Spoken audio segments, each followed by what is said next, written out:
If you are getting this TikTok error, unable to load video, an error occurred while loading a higher quality version of this video. In this video, I'll show you step by step how to fix it on your iPhone in just a couple of minutes. This error usually happens when your internet is unstable or slow. So go to your iPhone settings, go to Wi-Fi or mobile data and make sure your connection is strong. Try switching from Wi-Fi to mobile data or vice versa to see if the video loads properly. Sometimes TikTok tries to load the HD version and fails. To fix this, open TikTok, go to Profile, 3 lines, then click on Settings and Privacy. Tap on Data Saver and turn it on. Now TikTok will load videos in lower quality, first fixing that loading error. Then open TikTok, go to Settings and Privacy, click on Cache and Cellular Data, then click on Free Up Space. Tap Clear Cache and clear downloaded files.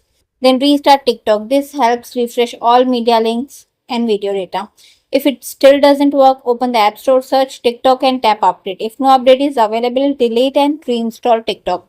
While your internet is stable, this fixes corrupted app data that may cause playback errors. And that's it. Your TikTok videos should now load perfectly again. If this video helped you, don't forget to like, subscribe and share it with your friends. Comment below if you still face the issue. I'll try to help you personally. Thanks for watching and I'll see you in the next one.